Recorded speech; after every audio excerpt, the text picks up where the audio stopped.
députés et sénateurs, vous avez un rôle à jouer pour aider à corriger les excès du passé. Vous les collègues du Grand qui quittez les groupes armés, je vais le dire.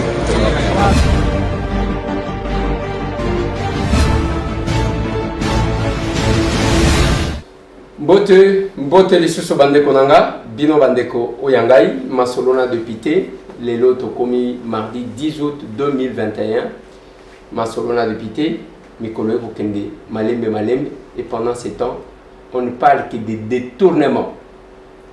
Yabambo, mes populations se retrouvent.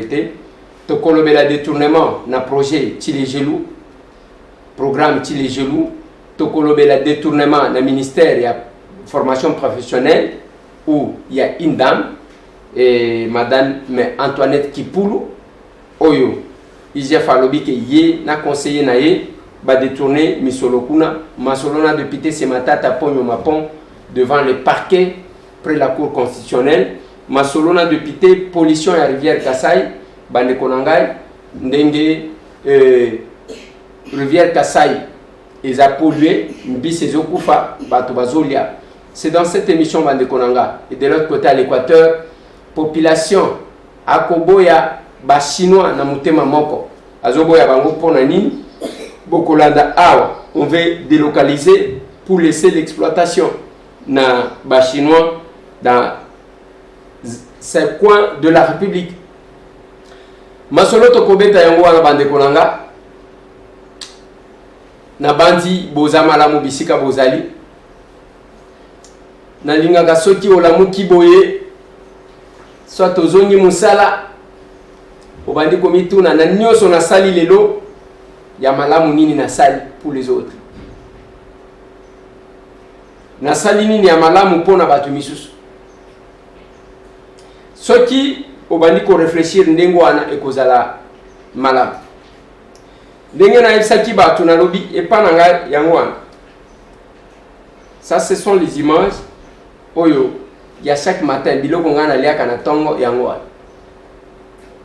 Donc obimi okutani natalisaki bino mwana mobali wana michopo ezali bana. Michopo eza wana. Bazo senga je crois ceux qui va 2 millions combien, donc plus de $1000 qu'on est en train de demander.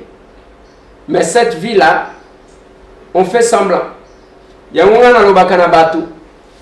Bino osambela kama kasi. Bomata kabangomba, bosala kaba veillée de prière, bosala kaba jeûne de prière, biso toko servir l'Éternel. Na terrain wa. Bomata kangomba. Boyembaka. Bojenaka. Mais nous servirons l'Éternel par cette voie-là. Nzela wana ya kosungana, ya koyoka batu. Nzela wana ya kochanger, ya trouver ba solution, tant soit peu. Et l'Éternel va nous assister, va nous accompagner. Les lobes de Konangai, na lobi na bino, on est bloqué. Parce que les hommes de Dieu, ils ont la fidélité. Bah, hommes de Dieu, bah, décider, bah, la ebonga. Les soucis, ce n'est même pas les soucis des candidats. Candidats, ils ont la moutou, la politicien, moutou, alignatina, moutou, mandataire. Et dans toutes ces églises, on n'a pas une seule personne capable de sauver la République. C'est compliqué. Nous servirons. Nous servirons. J'ai été là, ces jeunes messieurs, ces jeunes hommes, m'ont fait les dons, il y a sapato oyo. Nali papa, bon on a commis même kombo nanga. Et moi na mobali wana zo salango na maboko. Il n'a même pas de matériel. Et sapato wana tongi lokola Weston, tala sapato wana kitoko. Azo sengango ba million te. $60, moins de $100. Mais nani akotika? Nani mutu akotika kosomba eloko ya chinois akende kosomba akende kokomande pa mwana mobali wa Yohana komina komo nangai honorable Eliezer Tambo. Nous avons des talents que nous pouvons cadrer. Et l'argent qu'on est en train de détourner, toko financer batu. au bazo sala quelque chose. Sa formation atanga kosala ba sapatu te. Atanga eloko mususu mais ba compétence na ye ba qualité na ye à côté mususu. Mais qui va l'assister? À kosala ga ndengwana à un moment donné bloqué. Parce qu'il n'y a pas la politique, il y a kosunga ko faire avancer ba. Politique il y a que ba Congolais va émerger. Yango na tuna kabino boye bisanga Congolais za na mbongo. Bola kisanga banque ya ba Congolais. Banque na biso. Eza wa. Eza te. Ba Congolais baza ba commissionnaire, baza ba prêtre non. Comme conséquence, ndenge na ebisa kibino makambo kare minye na Katanga. Ba pesi chinois wana ye na $500,000 a pesi na chinois. A pesi na Congolais. Congolais ngo nini? Congolais a pamba te ba responsable. Ba kotisi banje na ye.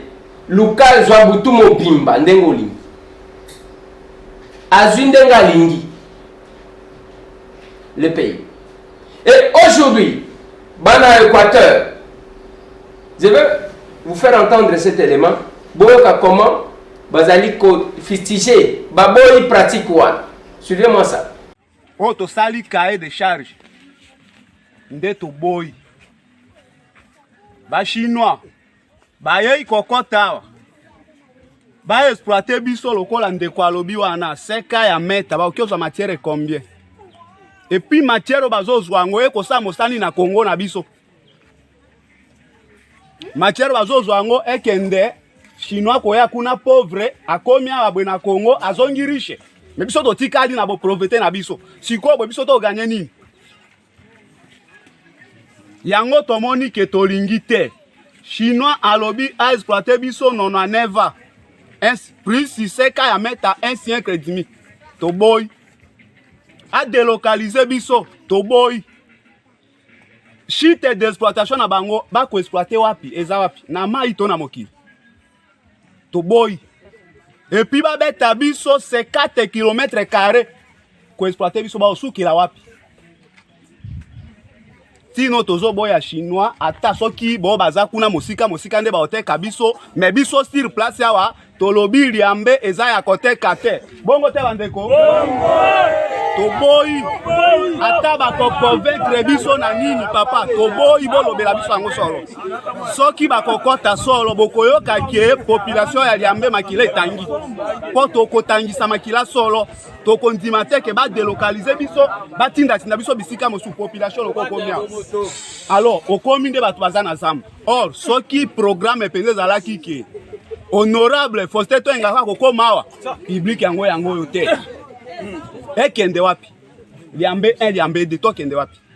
Nde loko wana papa to boyi ba chinois ba exploiter biso. Tango mama dimtate akomaki awa ngai na tunaki ebwe mama. Ondimi ke mobali oyo afanda kana basite abala mwana nayo. Chinois atongaka yebisa biso indice moko na province ou bien na territoire moko chinois kende a exploiter kuna pe atongi. Ezate. Et puis libala ngo ya moseko na biso toki akobeta ngo sika mosusu dernièrement tolobaki ke na chef de secteur na bango ba chinois équipe nyonso ezalaki na monganjo ekitana no si terrain soki libala tobeta na bango bayaki te to boyi bango to boy suka na biso ezaki liambe za ya koteka te pona ba chinois to boy si bino bozali soki koluka ke bo exploiter liambe bo telemela Congo kota ezo matière na biso esala mosana Congo na biso po biso tokobika bana biso pe bakobika wana po siko ekende sika mosusu tobika ndeni papa eloko wana nde biso to telemela na suki bongo et biloko na biso nyonso nous bradons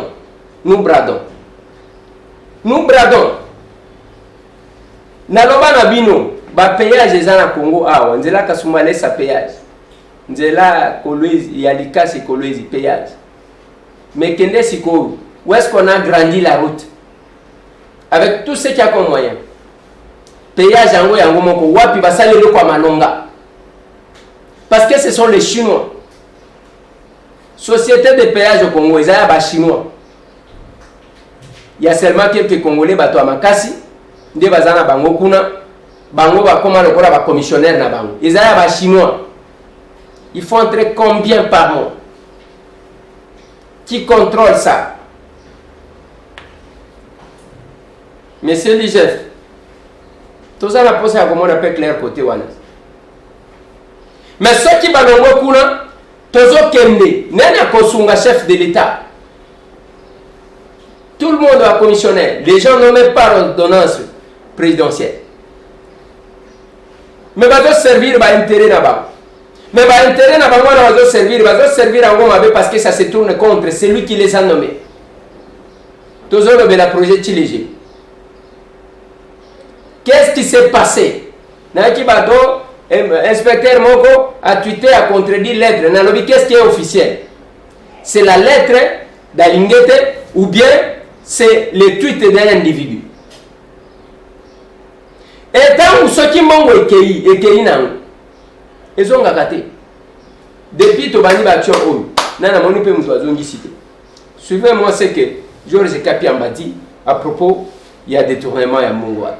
C'est de féliciter l'IGF pour sa vigilance, la rapidité avec laquelle elle a pu réagir afin de protéger les deniers publics. Deuxièmement, c'est de condamner encore une fois les hommes et les femmes qui sont engagés dans l'exécution de ces projets qui se seraient organisés pour encore une fois faire dissiper les deniers publics mis à leur disposition dans l'intérêt général. Enfin, nous demandons à la justice d'amorcer rapidement une enquête urgente de manière à ce que les auteurs et complices de cet acte, si pas de tentative de détournement, puissent être vite identifiés et poursuivis devant des juges compétents pour une sanction exemplaire.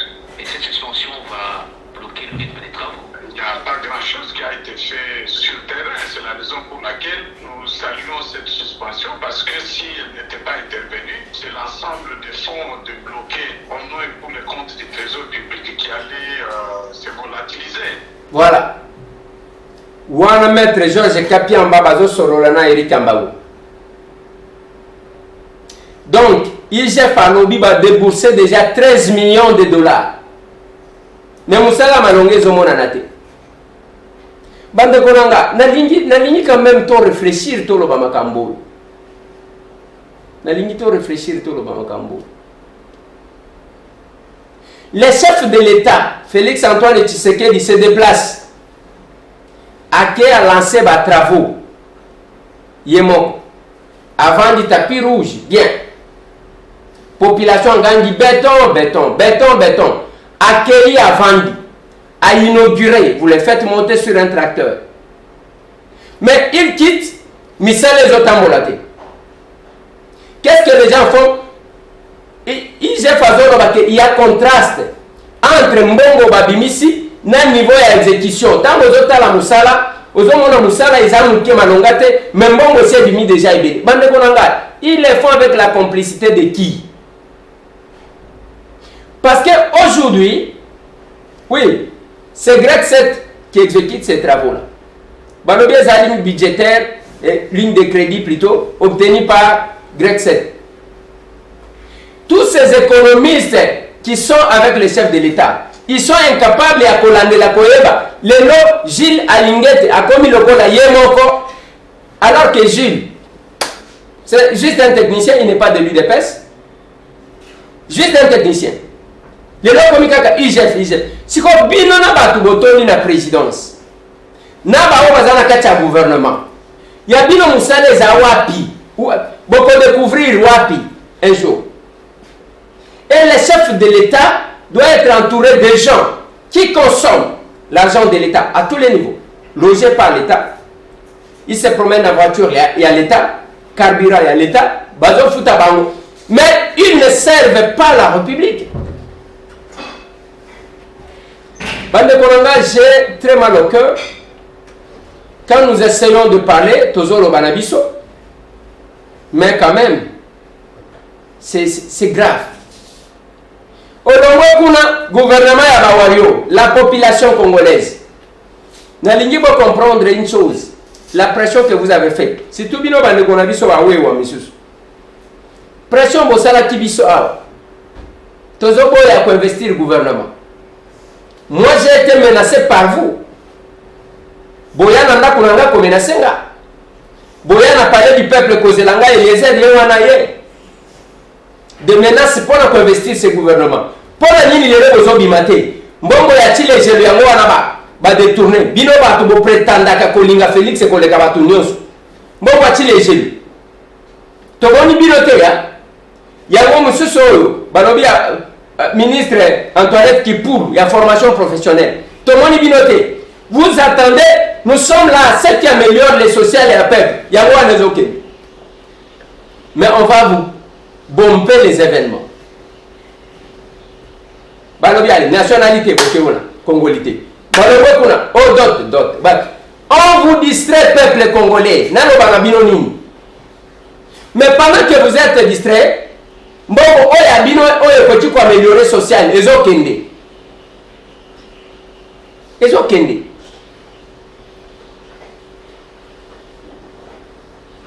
mbongo ezokende. Nous sommes en face de cette difficulté là. Tous en face il y a problème moi. Mais tous on a ba oyo batinda kate ba pesi bino $100 bokene ko sala mobule pa Eliezer boye pananga. Bon, on a parlé du peuple. Pour le moment, le gouvernement de Wayo, détournement et bandit. Ngatem Tonalobi, lettre à IGF. Antoinette Kipour, c'est une dame. Balobi, conseiller financier, à quel point il s'est sur le ceux qui combien, n'a compte, ceux qui 800 combien de mille de dollars. Ceux qui 800 combien de mille. Et bien, vous avez crié au scandale. Ah, j'ai payé depuis 27 millions. Écoutez les montants. On est en face. Il y a un dossier. Il y a problème tel que Bino peuple va bénéficier. On vous endort. Bazovali Sabino bien. Et on gagne la vidéo dans le Kisaka et les autres enregistré. Il n'avait pas dit, je l'ai dit tous les jours. Gouvernement Yabawario, les gens vont détourner les alliés. Tout le monde a un côté, la population. Si Kabilo a distraction et CENI, je m'adresse aussi au mouvement citoyen. Les élections n'est pas un projet de société. Bon, ça la manifestation, la manifestation est en train de détourner l'argent de l'État. Pour le détournement, il y a l'État, il faut améliorer le social. Vous ne marchez pas, vous n'organisez rien du tout. Vous cherchez les petits produits à vendre à l'extérieur du pays pour salir les chefs de l'État. Vous ne salissez pas les chefs de l'État, je l'ai dit aux gens. Vous nous combattez, pas si à victoire. Attention qui, on ne bénéficie rien du tout. Et là, de mon côté, aucun avantage. Et là, de mon côté, j'ai mon mandat que le peuple m'a donné. Mais je ne peux pas accepter ce que les Loba Lukako Simbi Sabino touchent sur le plan international. J'ai vu les vidéos. Il y a un jour, je vais à la City. J'ai un mot à Moutakala, on par la police. Et quand on prend ces vidéos-là, on amène à l'extérieur, sur le plan international. La communauté internationale, c'est l'accumulation de faits. Un jour, comment on ne peut pas comprendre ça parce que nous nous sommes battus dans ces pays pendant longtemps. Comment on n'a aucune expérience. Aucune. On a pollué Rivière Kassai par l'Angola, ce n'est pas la première fois. Mbisezo Koufa, population Azolia. Et qu'est-ce qui se passe? Prenez cet audio de l'administrateur, appelez Sabiso. D'où est venue la pollution? La rivière Kassai prend sa source en Angola. Il y a une industrie en Angola qui faisait le vidange. Ils ont commis l'imprudence de jeter les influents. Au lieu de jeter ça dans le fond septique, ils ont mis ça dans la rivière Kassai. Et c'est ce qui a fait que les eaux, que ce soit dans les territoires d'Ilépo, les territoires de Dikapa, ont été pollués par ces produits-là. C'est ce qui a fait qu'il y ait coloration et puis ces poissons-là a liquidé plusieurs poissons par ces poissons. Mais c'était une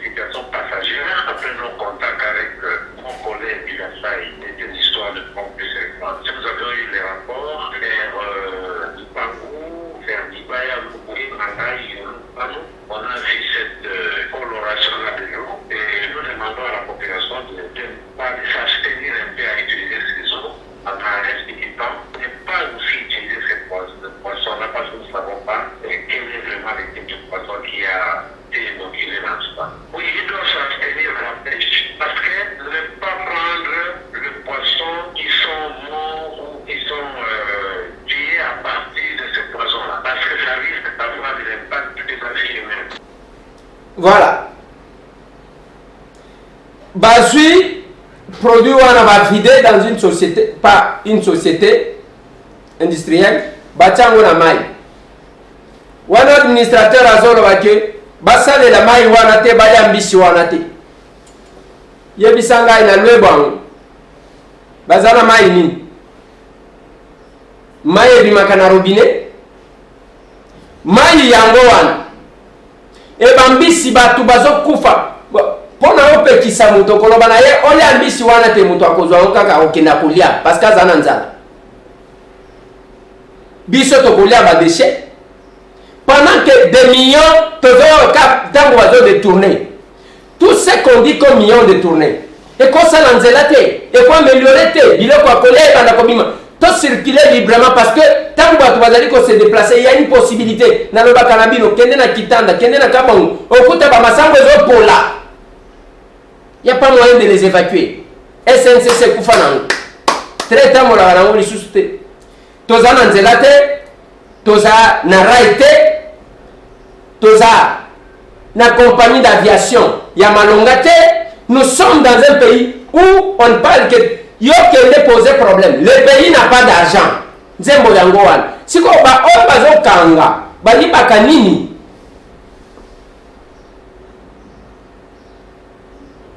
Peuple congolais, on cesse de vous parler. Biso ya biso musala yangoa. Omoni na yona zote sabino makambo ya kasumbalesi. Ici où il y a ozo sentir complicité. Ba tango to benga ki changement. O moto aza moto ayi de pes. Okeli kokota neloko parce que ozana le koso ya mbongo. Nga na ibité bande konanga. Je comprends que ba te belé bazo prétendre basomba kana bango kata yu de pesa bavandi omoni na lobaka soki na ba proposer yo eloko akolia ozana nzala ngoite koloba teke na liaka te batu soki ozana pouvoir ozana poste de responsabilité comme ko zo moi 100 francs mais tu te fais corrompre pona eloko zo mona ke okoboma mboka na yo okoyebisanga ngai tambo koyebisanga ke tambo yo zalaki na opposition ba proposer yo boya eza lokuta. Et ça le coûte. Osana pouvoir, Osana mbongo, vous gérez. Mais tu te fais corrompre. Tu te fais corrompre. J'ai les contrats entre l'État congolais et KBP.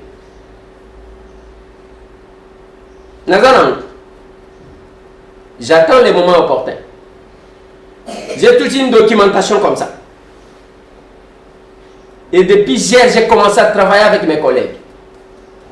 Si quand erreur bango bazo sala, bakeko benga un autre député, l'un de mes collègues, bakeko proposé, les collègues m'ont appelé.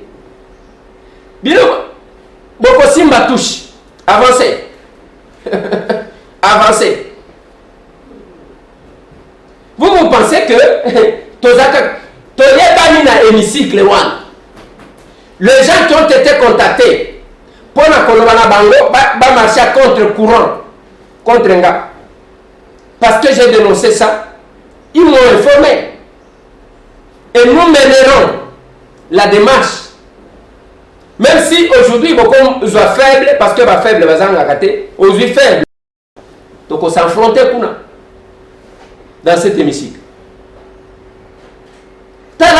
T'as degré.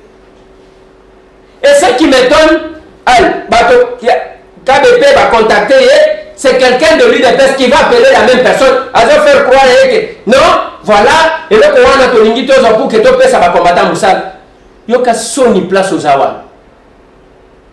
Au moins place aux Awa. Yoka Sony. Et le Kowana Kobimaka Boye Malembe Malembe. Libanda. au Kokanisa que, Azam, toi confiance, tu promets tout ce que tu as fait. Nyon Sosali, j'ai l'information. Nazan Angwa. Nazan Angwa. Oh, toujours ça, pour que ton père va comme. Ce monsieur a payé les Congolais 180 000 $. 180 $ le mois. Et la société, nous attendons une clarification, ce qui autolobby, parce qu'on utilise les conditionnels. Pourquoi? Parce que IEP, à cause de la version de FENAI, 2 500 000 $ par mois, à 880 $ à Pessina Congolais. Il ne rendait compte à personne. Et bien, oui, avant, tous à 40 000 $, 40 millions de dollars, tu payes ça y est, et puis tu payes, tout c'est la frontière. En tout cas, Wana Kanza, Ndenge na Kobundi Sabino, Bokolapa. Et c'est ça le discours. Il a pour faire croire, bien va combattant, vous acceptez ça? 2 500 000 $ par mois pendant 8 ans. Et ça, non justifié. Les gens Azoya Lokola Moussantou, non, voilà la cause de la combattant. On prend quelqu'un comme ça et vous appelez nos collègues pour les. Bino.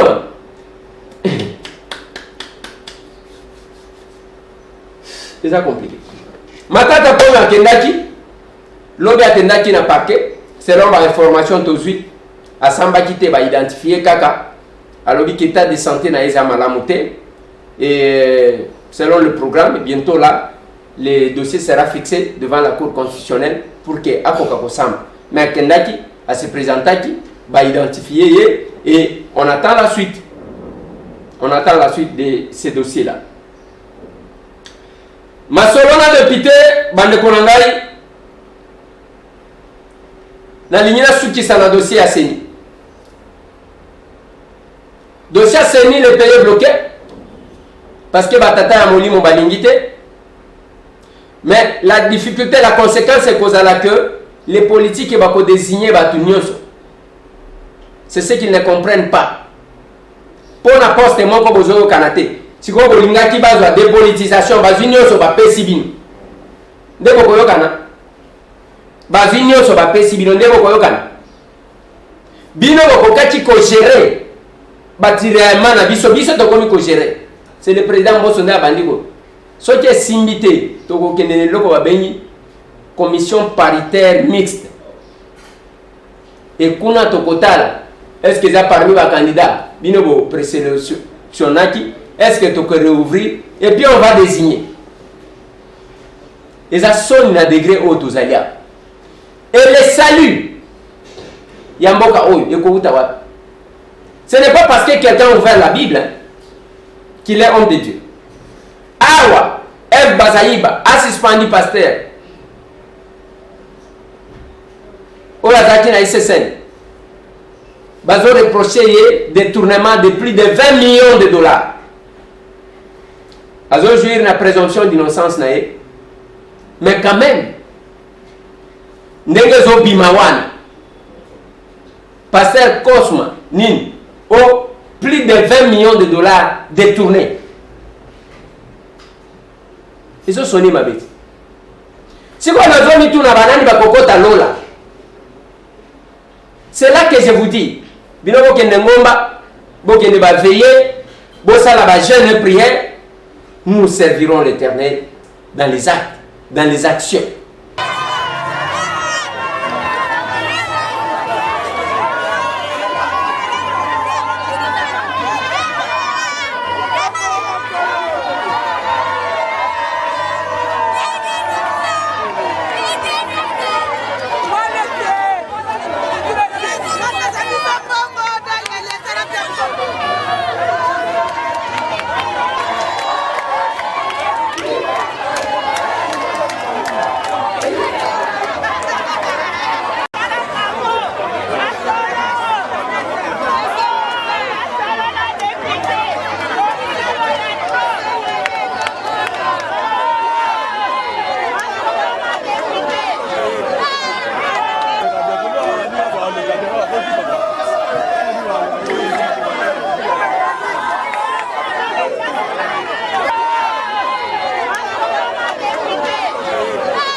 Lopango, honorable Eliezer Tambo, les jalons de la presse comme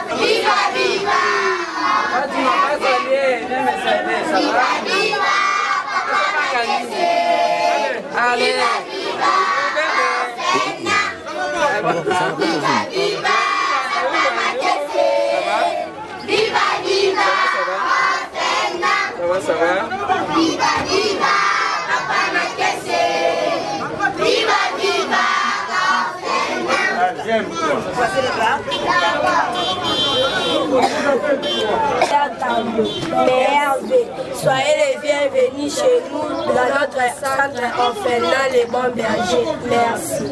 Merci beaucoup.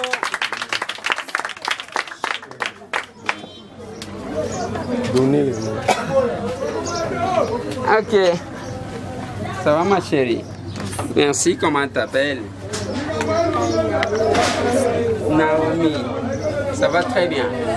Bonjour les enfants. C'est quoi entre Binanio Sonana Zama et les collègues? Bon, attendez. C'est quoi Nana Salaka Pipi? Julia. Hein? Nana Salaka Pipi? Julia Tika. Ok. C'est quoi Nana Melaka Makuiti ya minene? Siko nani akabakate? Nani akabakate? Ah, yakabakate. Allez, joyeux Noël. Merci. Ok. Naiko tala binoti. Nazo melate. Naaki pona tike la bino moi loso muke na moi soso pour que do fêter. Ndenge batu nyonso bazo fêter za malamu to mabe. Banani tozalaka na bango na sekonde. Nani amonaka nga? Nani amonaka nga?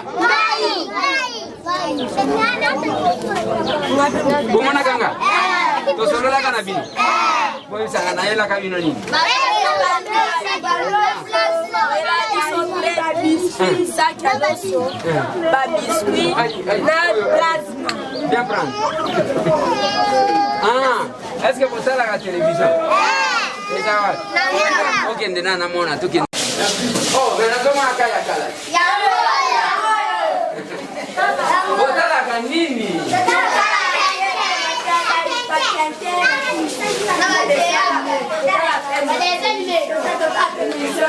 Vous savez la kabatente? C'est quoi nani tente awa? Voilà nakanga. Est-ce que ngana ko kota na TV? Ela na mekana ko kota na TV. Bakota ka boyi. Basa ni. Allez à la caméra. Hein? Allez à la caméra. Oh, il faut.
Non, non.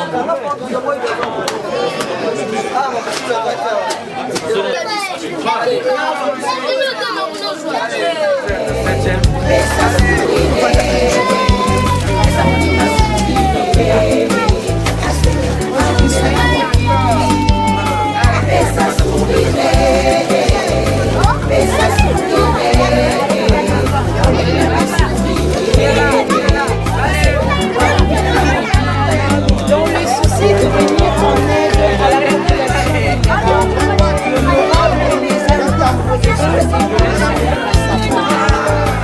idéologie et l'exermisme, les animations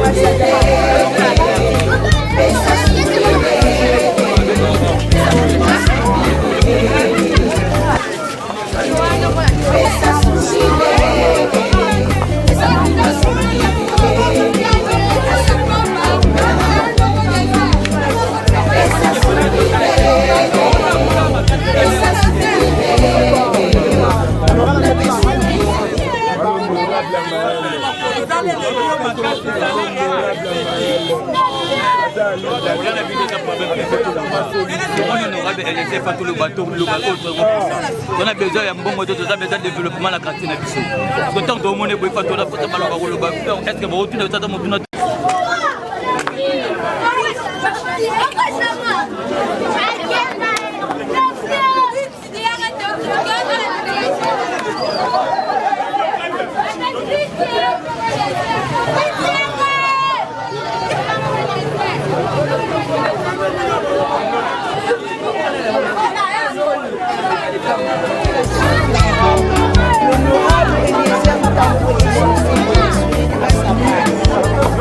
idéologie et l'exermisme, les animations pesa sourire, pesa moninga sourire, asepela aumela na mokili, pesa sourire, bamokuna pe sourire, Nengo mona kawana elembo yake ozamwana nzambe to zamwana nzambe te tango ozomona pasa moninga oyoka ndeni ozobeta sakara olinyo kende na makambo ezopesa yo sentiment parce que ozokima oyo tozoyebisa yo avant de prétendre défendre la République sungande kona yo. Hier j'ai changé longuement avec les personnes avec handicap qui sont venues me voir. On a expliqué bango quelle est notre vision par rapport à cette catégorie de personnes.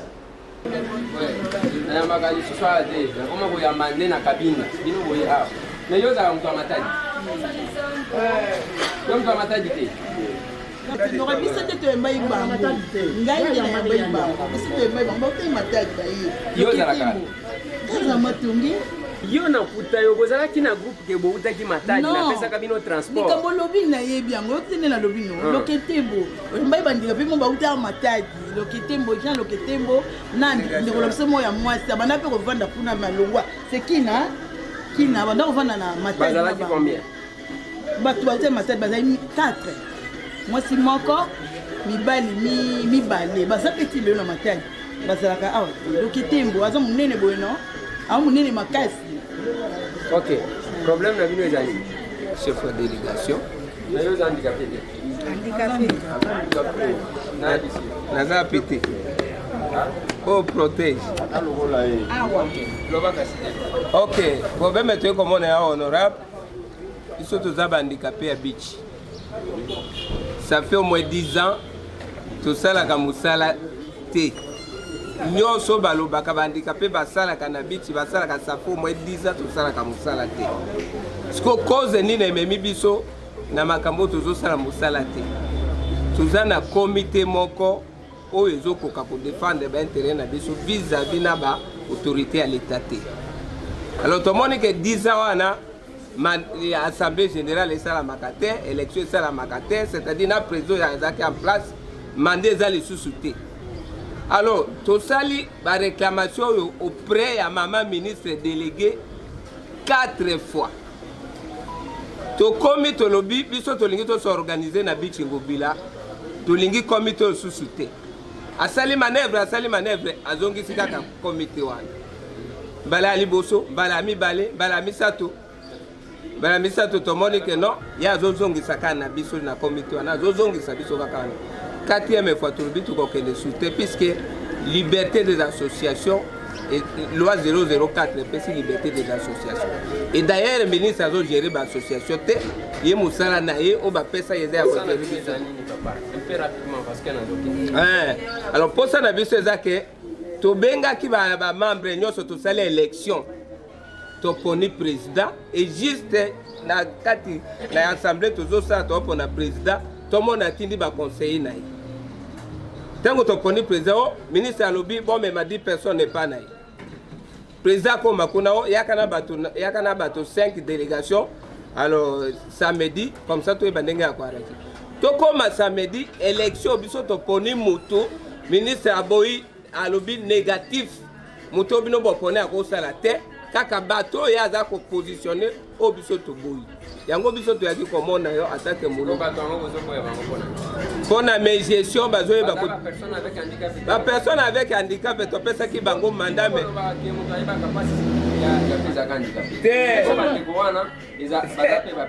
c'est le contraire biso to kobima na balabala baboma biso puisque avec moto ya zoti ayoka aboma biso tokobima na balabala pona ndenge bapesa ki ministère misalo ya azosala na ministère azokoka kosala yango te population nyonso ya bandikape bazomona passe lelo soko otambwisi micro balade na nzela okoyoka témoignage kaka ya mabe alors biso tour oyo tuye toleka na chaîne oyo mokondena ni honorable omeka kopesa message oyo ata na mwa 3-4 chaîne po mokili emona soki ase libéré na makambo na biso ya bitingobila te na président biso toponi te biso tokobima na balabala baboma biso comme c'est tika l'histoire na gouvernement na présidence ya Tshisekedi ke bandikape basalaki marche babomi bango bosala marche nano te ozokanga ozobaye ndenge nini boyokanga nano te pourquoi nazoloba yango nazoyoka ras le bol na bino ngai programme nga d'abord nazalaki nango eza oyo wana te eza makambo na bino ya biche te nazomona yango eloko ya moke susi na ngai ya mikolo nyonso mpo na bandikape eza bandikape bazala autonome ozomona eza peut-être boye te napesi bino transport nasali eza eloko te eza mpo na bozala autonome ngai naloba na loi nalobaka yango nazolobaka yango na télévision moto aleka contredire ngai naza membre ya PAJ naloba madame na bino azalaki wana je la trouve c'est une dame intelligente mais naloba une chose botika makambo ya koinsere makambo ya kokopte parce que bakokopte motu moko akomi député sili pasi ya badepute ya bahandicapé kosila te e bakokopte mpe bato nyonso te loi oyo tosali ezomonana lokola loi ya baintellectuel ya bato batanga baoyo batanga te bazose retrouve na loi wana te bakosa bino te ya mibale nga naloba to insere 5% ya batravailleur ya basociété nyonso bazala bapersone avec handicap parce que eloko wana soki eleki bato bakobanda kokosa awa lokola bandikape mpo misala ekoleka bino ebele nazomona bino ebele mpenza te parce que lelo soki tozwi braliment 5% soki baza peut-être na bato engagea 5000 personnes 250 personnes batie bango wana ce n'est pas parce que moto azangi lokolo nde moto ezosala te ce n'est pas parce que moto akata j'insiste eloko wana basupermarché nyonso oyo batongisi ekobanda pona mutu arranger biloko na bani est-ce que bomonaka bandicapé baza te maintenant nous sommes dans quel pays okota ba shop ebele nyonso ba supermarché nyonso bazotonga jamais kokuta handicapé azawa olie bo marché kuna nga na ligne na obtenir parce que même ngai ekomi charge avant-hier 5 heures ba bengi ngai handicapé moko akufi na Saint-Anne ozomona na lamuki 6 heures ngai wana na keine tozolo baboye nazobelisa mutu ndenge nini akukunda ye. Maintenant qu'est-ce qui se passe papa eloko nga na kosenga bino nameka ko forcer porte ya président na biso assemblée ngai nazoluka nde na mema bino ozomona Parce que Makamoupe Leki, si le président de l'Assemblée doit comprendre que la personne avec handicap a quand même un droit à la vie. Il a cette vision-là, hein, l'autonomisation de la personne avec handicap. Hier, quand il était au pouvoir, tous ces handicapés, vous voyez, il n'était plus dans la rue. Mais maintenant, faites l'évaluation. Depuis qu'on a eu les ministres, nous on croyait, on a un pouvoir politique qui peut défendre valablement les handicapés. Donc le président élu, il a cette volonté-là. Il commence par la base et pour amener au sommet. Donc c'est l'autonomisation, rendre l'handicapé indépendant. C'est ce que nous pensons. Kokabela mutokosi li sa pas cité. Topé sa bango musala. Mais pour la kopé sa bango musala, ce n'est pas compliqué bande konangai. 5%, il y a toute société implantée à. Kene na ba supermarché nyonso tout. Oye bisangai moko o kuta handicapé zo sala. Exactement. Donc même pour la classer biloko wana ces gens-là n'ont pas droit. Mais devant ces supermarchés-là, au kuta kaka bazo sen. J'ai promis de les amener auprès du président Bosco. Je vais amener 3 catégories de personnes. 3 groupes. Handicapés, opérateurs économiques. Pour les opérateurs économiques, les Congolais sont en supermarché, toyeba pelouse towa. Toyeba alimentation jujia. Wana biloko ya ba Congolais yango. Nyonso ekufi food market wana azo meka komisimba. Qu'il marché construit partout aujourd'hui.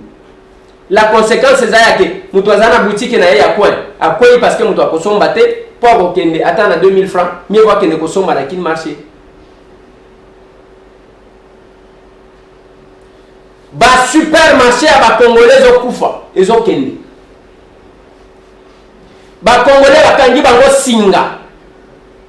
Il n'y a pas d'avantage à que Congolais koti kosala quelque chose. Voilà pourquoi je vais les amener. C'est le président de notre chambre, Christophe Mbosso. Voilà pourquoi je vais amener les handicapés. Même hier, en tant que président, Akoka Kosala quelque chose. Pour le moment, le mardi, lobby, bah, où tu peux un téléphone et sonner à tout moment. Il faut que tu me bembo to kenai kozu. To kende kokunda. To luka bisi ya comme handicapé, Corbière, Liboulou, tout ça. Il faut tout ça là. Et je connais mes gens. Nasimanango, il faut que la bango que ceux qui bazongi, même les jours que nous sommes allés prendre les corps, fallait laisser un peu d'argent pour que bason ba café. Il faut nacha na maboko ya moto oyo akosala désordre te.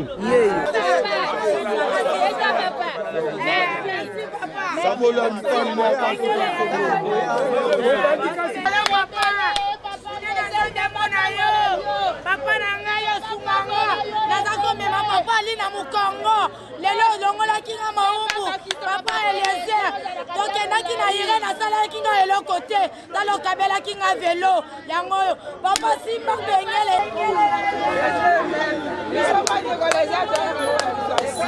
oye bazosalela biso eloko te solution malunga eza te nzambe abombaka yo.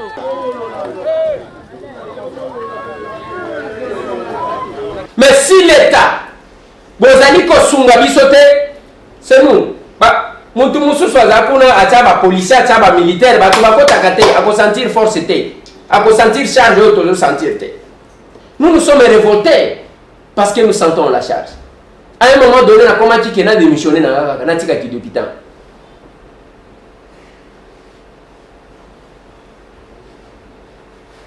Et on est là.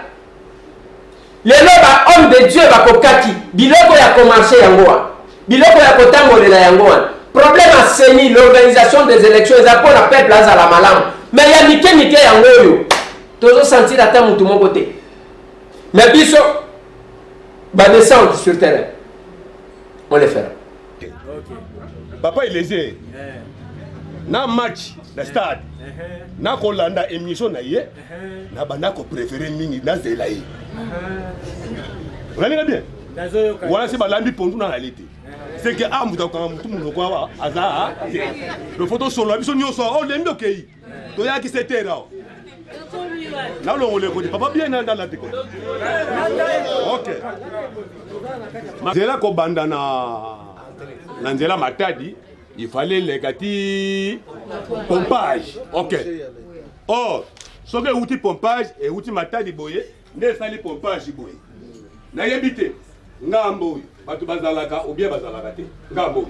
Kito ke lokomona maya lukunga. Voilà. Donc s'il faut préparer mikolo ba bimisi na ba ki bimususu ba goût. On va commencer qui veda nyoso tout ezali. Tu vas ngambo bazo boya ngo.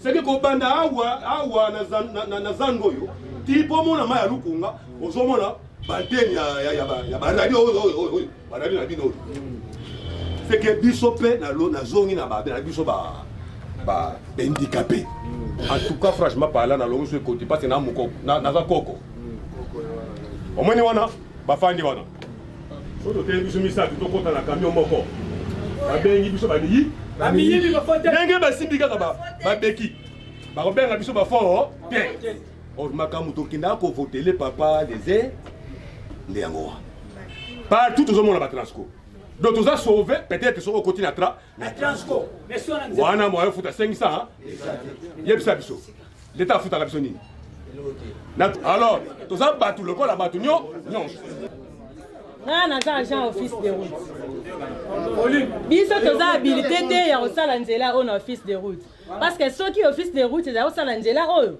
nga mpe nalingai nakota nakeluka bakonzi na nga mpo nasolola na bango mais natali na programme oyo batie priorité ya route na biso oyo eza nga ntango nayoki kuna terre jaune bapose pierre nazalaki na esengo makasi malgré navanda kuna te nalobi voilà développement ya Congo surtout ya Kinshasa ebandi kosala mais pourquoi pas biso ana na Télécom mpe bosonge na biso basi tokomi makasi ana Télécom alikola rememaka babidon ya 25 litres na mutu kokelukaka mai na 21e siècle na Kinshasa nakolobela kuna fati te nga bandi na 207 nga nazalaki na Kasavu mais ndeko Eliezer napesa oyo bavu ebele nazako benga po vote 207 po vote 207 ti wana obunda mpo na biso ndeko Eliezer pesa biso sourire nga alandaka o mingi avant nalala fo nalanda apre nakelala tolingi opesa biso sourire na Télécom tosepela OK vote na biso lisusu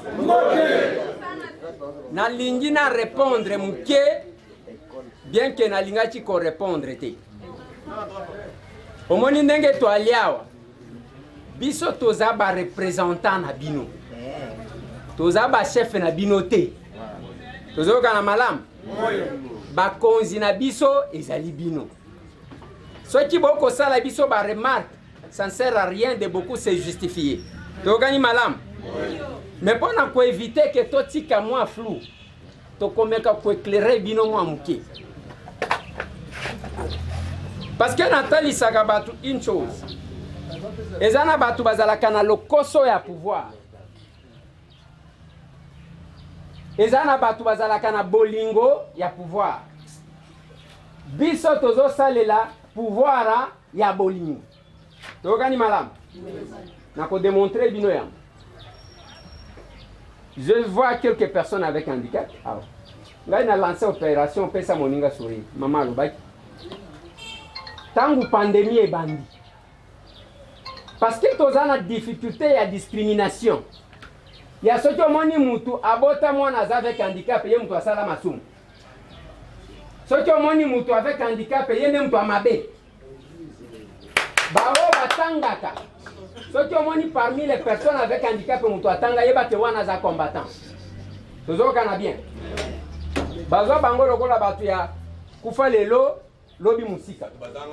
Alors que biso nyonso, nenge to telemi awa tozaba personne avec handicap en téléchargement. Voilà. Ce n'est pas que biso tozaba centre pour les kabango.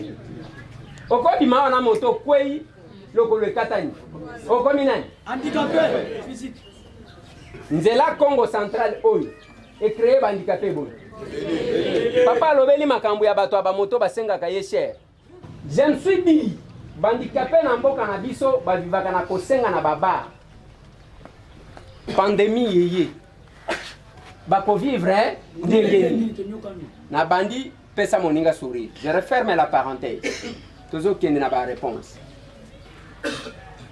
naya awa na campagne naye awa pe après campagne tango naza député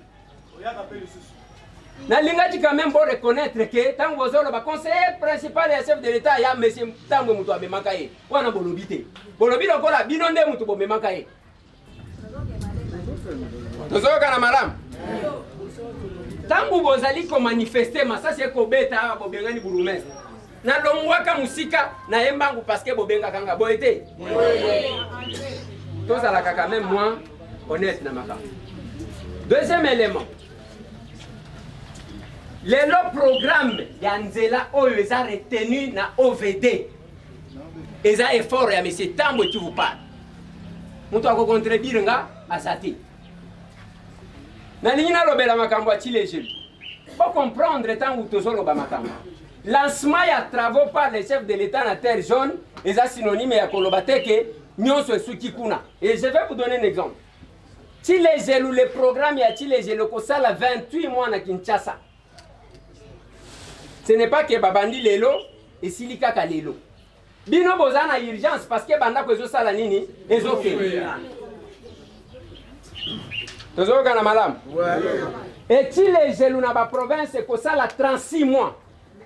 Soit 3 ans. Chilejelu ba lancer yango na Mbujimai. Est-ce que chef de l'état qui t'a qui ko lancer?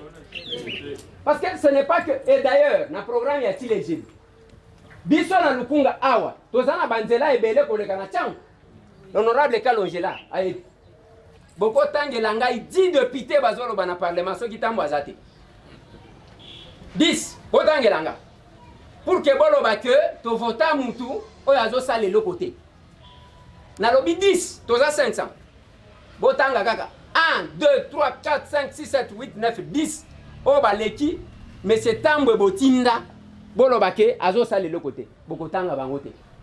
Donc c'est pour vous dire que nous sotoko sala nous essayons de répondre à nos besoins na bino natikala kotima binote depuis que nous sommes élus, mais la procédure que nous cherchons parce que bokokufa mutema pamba yake balancer chilejelu na programme ya chilejelu le district oezanaba nzela ebele ya kosalema eza lukunga pona Kinshasa awa.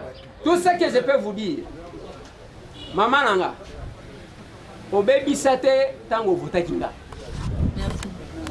même awa na quartier Musangu papa retenir yango ngai nazo sala politique oyo balobaka ya mutu yemmo kwa linyi mutu mususu te na sina leki awa na lobi pona to résoudre makambo ya lukunga awa bao bazana ambition politique botelema ebele to simbana pour que le moment opportun to se présenter ebele to défendre lukunga sino ekobunga tozoka na malamu tozaba tuté oyo babanga kateke mutu mususu aya te non. Quand vous avez des ambitions politiques boya to simbana to lukandenge nini ya sauver mboka na biso tozoka na malamu donc koswana ezana tina te bino bozana posa boyoka batu ndenge bazoswana te posa na bino eza nzela na bino esala nini eza bote soki babongisi nzela soki barambleir place oyo est-ce que bokokipe bango bokokipe bango te parce que papa pona transport ekoma il faut nzela ezala donc bref papa pona transport ya bongi il faut nzela d'abord ebonga soki nzela ebongi te moyen eza te toza déjà le ministre na biso ya transport Chéribin tokoloba na eka ke bon zwa quelque transport ezwa ligne 1 mais il faut tout bongisa nanu te tokaniti donc vous comprendre bobombaka makambu te ya ke soki tolobi boye akoyoka mabe non c'est de votre droit je dois être fidèle et efficace soki bomoni ke natengami kaka bino nde bokosala nini bokozongisanga merci beaucoup merci ezala na berosio tokozala eza oyo siko eza ke bon eza des obéissances nalobi kaka est-ce que oyo edi ah tebe wa ele oyo nalokola pakadali ya mutu oyo ya mutu bamawa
Pour empêcher mal, mais calme. Calme. Non, mais c'est là qu'il est pour ça. Tu l'as dit, bambou. Vous avez un bambou à rendre qui? Non, c'est qui? Ah oui, bandit rapide. Au moment où il est présent, moi, il y a côté sur les athées, alors, à cette allée, on a décidé au papa, tu peux perdre le yote. Famille, va remonter à Kanda.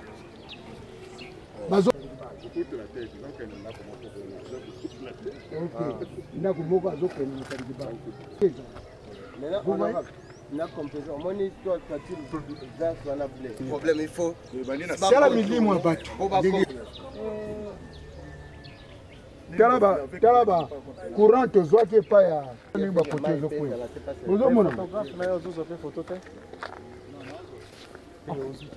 le président. Ceux qui continuent à vous mais c'est sérieux. Parce que comme ils voient les bandits, les lotés, oh, ils ont suivi 8e année. Nous litons, il n'y a rien. Pour comme un banda, tu as deux plus. Tu n'as étudié Ntumba, oh, il y a combien de fois à mon émission à Birona? Même monsieur Nano a Kena Matadi. Oui, si, et à la place, les Congolais vont réclamer supportable et que situation est changée na Onatra. Na couvra ba manifestation et belé en tant que journaliste awa. Grâce na yango bino botindinga ina kende ko représenter bino na parlement boete. Yango tangu na yeki ke bandi lisusu na lobia il faut na kitata soki ezalinga itende mutu babengaki. Na yeto sololi na bino. Mukolo yango na lobi na bino boye. Soki tozoloba ke changement. Et que makambu kaka o tozalaki ko vivre na kabila yango ezo continuer. Donc changement eza te. Boete. Na bakisaki lisusu na lobi boye. On ne peut pas continuer à que batu bazo sala mais bafuta makate. Même la Bible lobby tu mangeras la sueur de ton front. Est-ce que balobi kokufa nzala na mutoki na yo? Alors, nous sommes dans un pays où batu bazo vanda mbula na mbula bango bafuta makate mutu pa ko tipe bango azate. Eza normal te. Mukolo wango na lobi na bino boy. J'ai déjà commencé le contact na premier ministre. Yake aya mangai na même ba syndicaliste na bino ba discuter. Parce que j'estimais que ministre mon côté à cause de la solution. Question na bino est vraiment complexe. Et je senga ba ministère rebelle kota na kati. Alors, pour nous regrouper cause de ministère rebelle, il faut que ne pas me cause na bango chef du gouvernement boyete. Et puis na lobaki na bino soki ba yambi bisote mardi ngai na bino wapio na nzela. Boyete. Nazui téléphone na bengi général Silvano Kasong. Na lobi mon général. Depuis na comme député na mela gaz kala. Et là on a zo senga yo bongi saka ba gaz parce que j'ai dit il faut beta. Biso to ko senga autorisation te. To ko landa pe gouverneur te parce que ba ko autoriser te. Ba ko lobana biso Covid. Mais batu bazo kufa pona nzala. On a tra ezo kufa. Mais mbongo eza quelque part oyo ko tiko sauver on a tra. Mais bolingi ko sele langote. Lokola bolingi te ngai soti premier ministre bayambi biso te. Ngai na baja ya onatra bakomona biso liboso a primature. Yo bongisa ka gaz. Lobi lisusu na tongo na bengi général Silvano. Na lobi c'est bien. Bolu kabiloko bolatsa ka ba policier ba benga kango ninyo. Ah. Comme ça ba ujala bolongoli bango na nzela ba ya kobeta masasi kota primature. Parce que tokoya. Mais finalement ba service ya premier ministre bazoyi sanga non voilà le premier ministre le mercredi n'a pas le temps à occuper. Na lobby à occuper na nini parce que il faut à occuper na souci à ba congolais boyete. Ba congolais bazaka na lola. Eza binote. Congolais na atombo la loboko total. Voilà. Bote na biso. Bote na biso. Na lobby boye. Siko tangu balobi ndengwa na balobi mo 17h. Na lobby na ba président Armand na lobby bino bo précéder kuna ngana ko kendete na bandiko nimba na antichambre ya premier ministre. Na zaka même chef na iboete. Ah. Boye bona ni na chef na ye. Parce que ngana zo représenter bino. Bino siko ba konzi na biso. Bino be ba konzi na bango. Bino be ba konzi a Fati. Boyete. Alors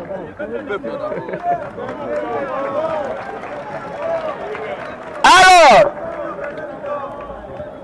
bayeko yamba biso na délégation tokoti boyoka makambu toyebisi premier ministre na lobi na ye excellence monsieur le premier ministre bakongolais wana monaka bazalaka mabe te mais soki patience eleki balembaka balancer préavis à grève. Mais yambala oyo kozalaka grève te parce que grève est dérangeaka kabango penzate. Yango na lobaki na bino biso olie bo grève, il faut to marcher boete. Ah, biso to mesana ndengwa. Alors, qu'est-ce qui s'est passé? Na lobi na ye, on a trama kambozo tambola malamu te. To poser ba question ebele. Je dois vous le dire. Naza député on a zolo besoin engager bangote. Ya ke batika la bazo traquer batwa.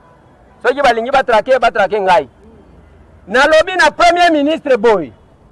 D'abord ba dirigeant botena onatra. Déjà na PCA bazo kanate. Ata mbote bazo pesa na te. Soki moko akoti mususu abimi bote.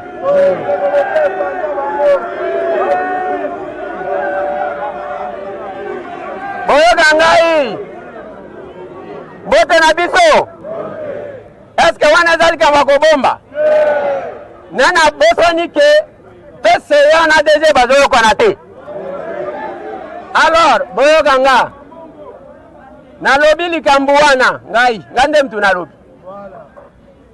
Soki balingi balanda la mutu a lobi eza monsieur Tambwe.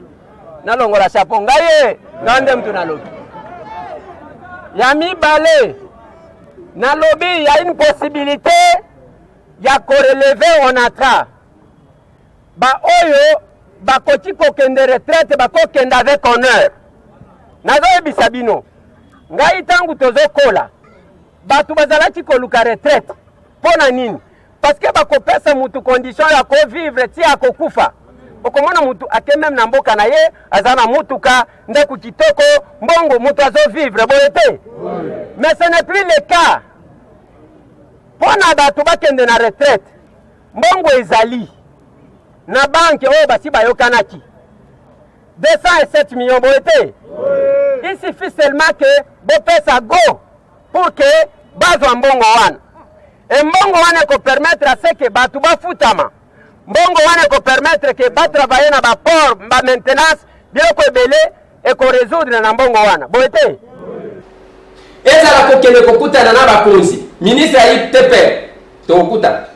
OVD to kutana. Oyasnel to kendaki. O olongwe kuna toke le premier ministre toke kolukaye. À tout moment, je n'ai pas de réponse. Alors que talaka biso bato to tangana kibomona. Voilà bande kolona na sukisi awa. Je ne cesse de vous dire que on vous distrait na événement. Oh, il y a essentiel. Boyebi ko réclamer yango te. Bande konanga ba weyo. Boyaki ko kangela biso na parler du peuple. Bazo yi bambongo ya tilégé. Ezokeni. Kuna na ministère de la formation professionnelle. Mbongo ezokeni ngate mtu na lobi c'est la lingette. Kuna bokome ba moto te boke oui. Botika ba sentiment ya kozala manipuler. Eza malamu te. Plus 243 998 311 339. Tout mon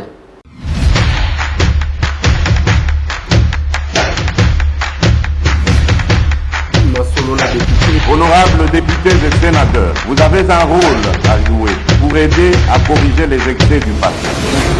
Vous les collègues du Grand qui quittez les groupes armés, je vais le dire.